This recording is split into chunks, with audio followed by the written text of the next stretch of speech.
Assalamualaikum warahmatullahi wabarakatuh.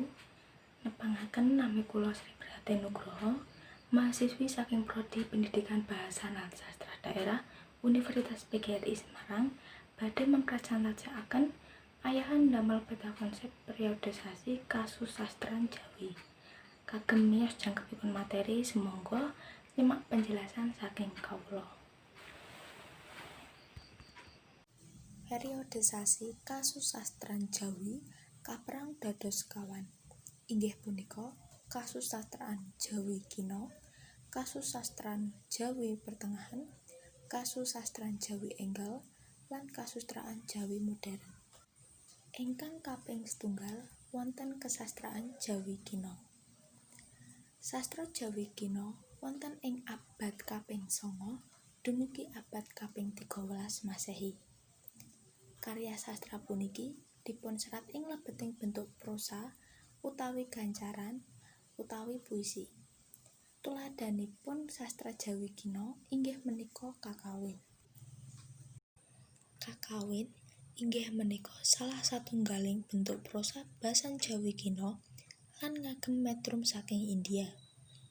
Kakawin kagungan ciri-ciri ngagem basa Jawi Kina, ngagem metrum saking India, gadah isi bab pitedah kasubungan dharma lan adharma, tansah miyosaken ista dewata utawi dewa dados pelindung, kagungan sifat romantis, kagungan sifat epos utawi kepahlawanan, bergaya bahasa artifora utawi bahasa kelangkung-langkung. Tuladhanipun Kakawin inggih menika Kakawin Krisnayana. Kakawin menika nyriyosaken bab Dewi Rukmini ingkang badhe dipunkramakaken déning Raja Jadi. Ananging Ibu Dewi Rukmini ngajeng-ajeng Prabu Kresna dados mantunipun lan bab menika dipunkersani ugi déning Dewi Rukmini. Pungkasanipun ing dalu midodareni Dewi Rukmini ingkang kedahipun kepanggih kaliyan Raja Jadi dipun asta tindak déning Prabu Kresna mendel-mendel inggiling panyuwung Ibu Dewi Rukmini. Raja Jadi lan rayi saking Dewi Rukmini, Raden Rukma, madosi icalipun Dewi Rukmini ngantos kedados paperangan antawis piyambakipun sedaya lan Prabu Kresna. Peperangan menika badhe ngantos mawon nyedani Raja Jadi lan Raden Rukma menawi Dewi Rukmini nyuwun dhateng Prabu Kresna supados boten nyedani adhinipun. Lan pungkasanipun Prabu Kresna ngasta Dewi Rukmini dhateng Ndarawati. Ingkang kaping kalih inggih menika kasusastran Jawi Pertengahan. Wonten ing jaman Kerajaan Majapahit wiwit saking abad kaping 13 dumugi kinten-kinten abad 16. Inggih menika ing era mlebetipun Islam dhateng tanah Jawi. Pangageman basa Jawi Kina ugi sampun boten dipun agem malih lebeting pamaréntahan lan masyarakat. Amargi kalimrahan para rakyat ngagem basa Jawi Tengahan. Lajeng basa Jawi Tengahan bertransformasi dados basa enggal utawi basa kagem pamaréntahan. Kados menika ugi kaliyan karya sastra Jawi utawi waos-waosan kathah sanget wargi ingkang boten malih mangertosi karya sastra Jawi Kina. Pramila muncul karya-karya enggal kaliyan ngagem basa Jawi Tengahan. Tuladhanipun karya sastra Jawi Pertengahan inggih menika Kidung, ingkang awujud puisi basan Jawi Pertengahan maturaken criyos asli Jawi, nyriyosaken krajan lan dipunserat déning pujangga asli Jawa. Tuladhanipun Kidung inggih menika Kidung Sri Tanjung, ingkang nyriyosaken setunggaling tiyang putri ingkang asmanipun Sri Tanjung ingkang emah-emah kaliyan Raden Sidapaksa. Nanging Sri Tanjung dipuntilar tindak garwanipun kagem nindakaken ayahan saking ratunipun ingkang asma Prabu Sulakrama. Sang Prabu ingkang ngatur menika sedaya ndamel Raden Sidapaksa tindak nindakaken ayahanipun. Sawentawis panjenenganipun badhe ngrebat Sri Tanjung. Ananging Sri Tanjung nolak nindakaken sesambetan menapa mawon kaliyan Sang Prabu. nindakaken tanpa dipundhungi, Sang Prabu nyikep Sri Tanjung. Bab kasebat dipun pirsani déning garwanipun. Kalih kebak amarah Raden Sidapaksa nusuk Sri Tanjung ing wekdal menika Sri Tanjung nyumpah menawi rah ingkang miyos mambet Ganda Arum. Mila Sri Tanjung boten dusta panjenenganipun nindakaken perselingkuhan menika lan leres rah menika mambet Ganda Arum. Raden Sidapaksa getun kaliyan tindakanipun. Pungkasaning satunggaling wekdal mangke Raden Sidapaksa lan Sri Tanjung badhe didadosaken setunggal malih wonten swarga loka déning para dewa. Ingkang kaping 3 wonten kasusastran Jawi enggal. Wiwit mlebetipun Islam dhateng Jawi, pangageman basa Jawi enggal wiwit dipun agem lan berkembang wekdal Krajan Demak kagungan kuwaos.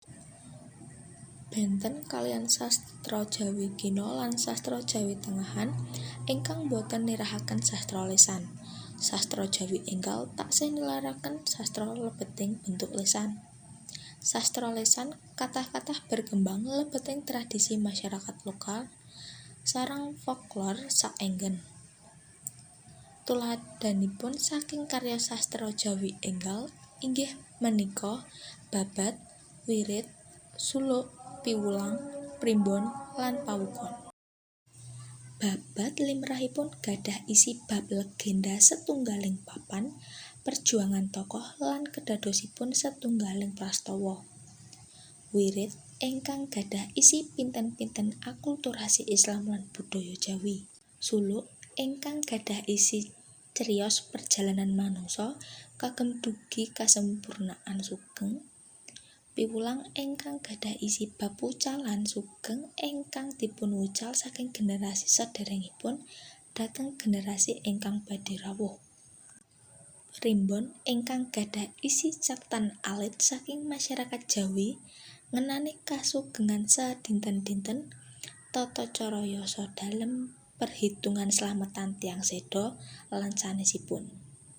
Bilih Pawukon gadhah isi bab utawi wuku utawi wekdal perbintangan limrahipun kagem nentokaken wekdal sae kangge nindakaken setunggaling acara.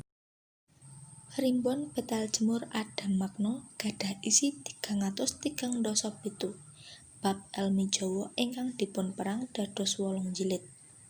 Buku menika ugi maringi pitedah praktis kados pundi ndamel obat utawi jampi kagem estri bobot, kagem estri ingkang telas ngalami terak, sifat-sifat bayi sesampunipun wiyos, ciri-ciri putri ingkang kathah rejekinipun, ciri-ciri putri ingkang rawuhaken, kasekalan kagem priyayi kakung, nolak utawi ngusir setan, pitedah kagem piyambakipun sedaya ingkang kajeng badhe nglaksanakaken kehendakipun lan sanesipun. Ingkang pungkasan inggih menika kasusastran Jawi modern. Sastra Jawi modern sesarengan kaliyan munculipun penerbit lan serat kabar. Kados penerbit Balai Pustaka, Serat Kabar Bromartani, Serat Kabar Retno Dumilah, Serat Kabar Budi Utomo lan sanes-sanesipun. Utawi nalika Indonesia tasih dijajah déning Walandi. Ing wekdal menika Walandi mbatesi sedayaning karya sastra kagem nyuksesaken politik balas budi. Lan pungkasanipun kathah sanget muncul asma-asma samaran para pujangga kagem nerbitaken karya sastra. Ambakipun sedaya karya-karyanipun rupinipun cerkak, novel, roman, geguritan, sekar Jawa lan sanesipun. Salah satunggaling karya rupinipun cerkak, panyebar semangat kagungan irah-irahan sampyuh. Njana banjur maprek melu lungguh ing sacedhake. Karepe Warsinem arep nglungani, ning lagi wae menyat, tangane banjur digeret. Banjur lungguh maneh, janggute dijiwit mak cethit. Cekap semanten presentasi saking kawula ngangeni bab periodisasi kasusastran Jawi. Menawi wonten kalepatan anggenipun kula matur, solah bawa lan ugi kekirangan materinipun. Kula nyuwun ageng samudra pangaksami. Matur nuwun. Wassalamualaikum warahmatullahi wabarakatuh.